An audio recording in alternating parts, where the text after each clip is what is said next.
याद नहीं मुझे मैंने सपने में ख्वाब देखा था या ख्वाबों में सपने, लेकिन मुकम्मल दोनों ही नहीं हुए। जब तक नींद को ढूंढ लाती, रात गुजर चुकी होती और मुस्कुराती हुई सुबह दिन की तैयारी में सबर रही होती। जैसे मेरा उससे कोई गहरा नाता हो, जैसे मेरा उससे कोई गहरा नाता हो और मुझे जैसे सदियों से ही वो जानता हो। है कितनी अजीब सी बात है ना, है कितनी अजीब सी बात है ना, एक अजनबी सा साया भी कभी साथ नहीं छोड़ता, लेकिन कोई अपना कितनी आसानी से साथ छोड़ देता है। हम नाज से नेपाल से छी, रूस में रहे छी, शिक्षा से हम मेडिकल डॉक्टर छी, पेशा से हम व्यवसायी छी और रुचि से हम साहित्य करे छी। तो आधुनिक काल में जो मगही है, उसके भी बहुत सारे जो रूप दृष्टिगत होते हैं आजकल दिखाई देते हैं कि मगही भाषा का जो क्षेत्र है, जो विस्तार है, वो अधिक अति व्यापक है। स्थान भेद के साथ साथ इसके रूप बदल जाते हैं। जैसे अभी सर बता रहे थे कि हरियाणा में भी मगही का टच आता है, और भी कई जगह हैं ऐसे जहाँ पर मगही के शब्द प्रयोग किए जाते हैं। तो अब क्षेत्र के जहाँ क्षेत्र बदलता है तो वहाँ थोड़ा थोड़ा सा जो है इसकी भाषा बदल जाती है, लेकिन ये कई स्टेटों में इसका प्रयोग किया जाता है। प्रत्येक बोली या भाषा जो भी होती है वो वैसे भी हम लोग जानते हैं कि थोड़ी थोड़ी दूरी पे बदल जाती है, तो नेचुरल है कि मगही भी थोड़ी थोड़ी दूरी पर बदल रही होगी।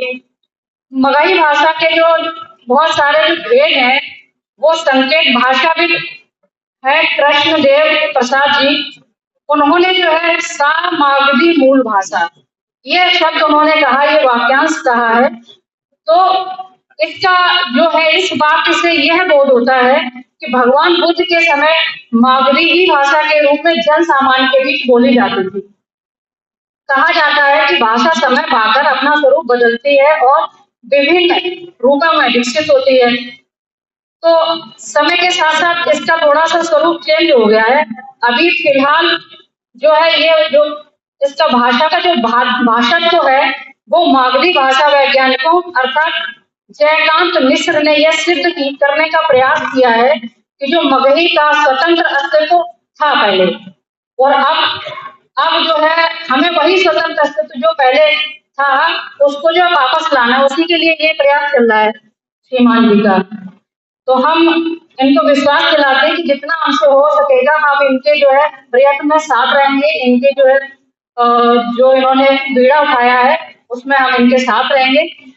अभी इस समय क्या होता है कि मगही दो रूपों में विकसित है। अभी भी मगही का जो रूप चल रहा है वो दो तरीके से है, एक तो पूर्वी मगही और एक जो है वो शुद्ध मगही। तो जो पूर्वी मगही है वो पूर्वी मगही की कोई श्रृंखलाबद्ध रूप नहीं है। पूर्वी मगही जो पहले मगही जो थी उसका कोई श्रृंखला नहीं है। यह मगही हजारीबाग के दक्षिण पूर्व भाग मानभूम एवं जो रांची है, रांची के दक्षिण पूर्व भाग खारा सावा तथा दक्षिण में मयूरभंज और बामरा तक बोली जाती है। मालदा जिले के पश्चिमी भाग में भी पूर्वी मगही का क्षेत्र है। जो शुद्ध मगही है वो शुद्ध मगही अपने क्षेत्र में बोली जाती है। जो मगध का क्षेत्र है वहां शुद्ध रूप में मगही बोली जाती है। यह क्षेत्र जो है वो पटना, गया, हजारीबाग, मुंगेर और भागलपुर जिलों में ही नहीं अपितु पूर्व क्षेत्र में रांची के दक्षिण भाग, सिंहभूमि के उत्तरी क्षेत्र और सरायकेला एवं कारसावा के कुछ क्षेत्रों में भी मगही बोली जाती है। तो इस तरीके से मगही जो है अभी भी प्रचलित है, लेकिन उस तरीके से नहीं जैसे पहले प्रचलित थी। जैसे यहाँ जितने भी लोग बैठे हैं जो खड़ी बोली भाषा हिंदी का प्रयोग करते हैं, वो तो इसलिए करते हैं कि वो अभी भी प्रचलन में है। और मगही इसी तरीके से पहले पाली भाषा और मगही भाषा भी ऐसे ही बोली जाती जैसे हम आपस में बात कर रहे हैं हिंदी में। अब वो स्वरूप खो गया है, तो उस स्वरूप को वापस लाने के लिए जो अभियान चलाया गया है, हम तो साथ काम करेंगे। और यहाँ पर बैठे हुए समस्त जो हमारे अतिथिगण आए हैं, मैं उनसे भी यही अनुरोध करूंगी कि यहाँ से हम यही प्रेरणा लेके जाएं कि जिस उद्देश्य से जिस विश्वास के साथ हमें जोड़ा गया है उस कारवां को हम आगे बढ़ाएं। इन्हीं शब्दों के साथ नेपाल से छी, रूस में रहै छी। शिक्षा से हम मेडिकल डॉक्टर छी, पेशा से हम व्यवसायी छी, आ रुचि से हम साहित्य करै छी।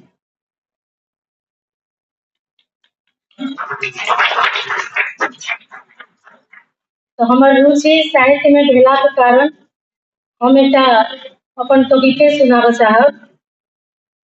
भाषा के प्रति हमरा बहुत ज्ञान नहीं है, कैलाकि हम बहुत साल से अपन देश से बाहर रह रहल छी, लगभग 30 साल भ गेल।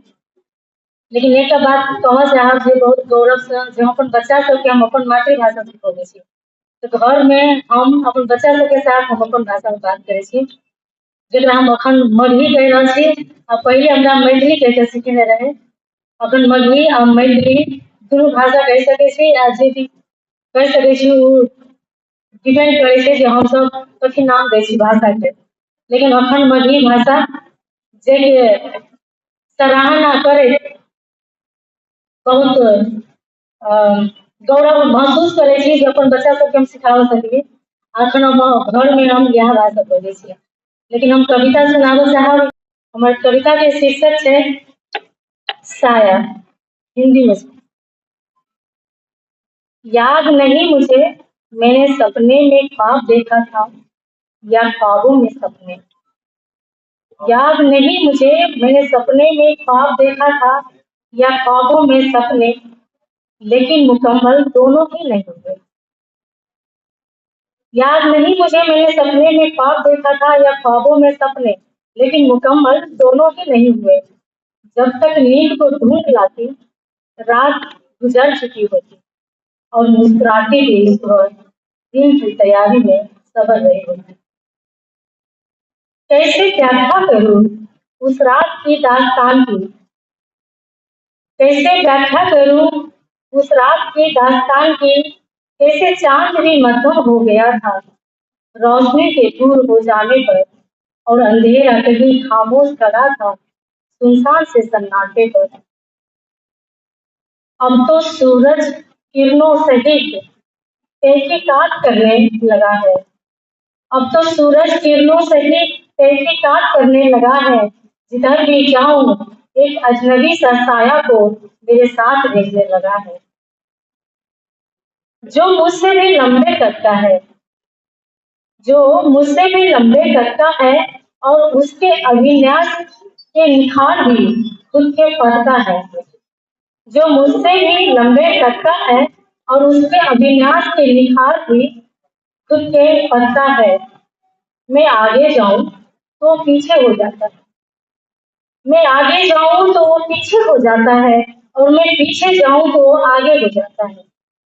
जाने वो मेरा पर है या परछाई, जाने वो मेरा पर है या परछाई, मुझे वो हर वक्त निहारता रहता है। जब मैं रुकूं तब वो भी रुक जाता है, जब मैं चलूं तो वो भी चल पड़ता है। जैसे मेरा उससे कोई गहरा नाता हो, जैसे मेरा उससे कोई गहरा नाता हो, और मुझे जैसे सदियों से ही वो जानता हो। है कितनी अजीब सी बात है ना, है कितनी अजीब सी बात है ना। एक अजनबी सा साया भी कभी साथ नहीं छोड़ता, लेकिन कोई अपना कितनी आसानी से साथ छोड़ देता है ना। जो पराया था वो तो पराया ही हो गया, जो पराया था वो तो पराया ही हो गया, लेकिन जो अपना था वो भी कहाँ अपना रह गया, वो भी कहाँ अपना रह गया। धन्यवाद।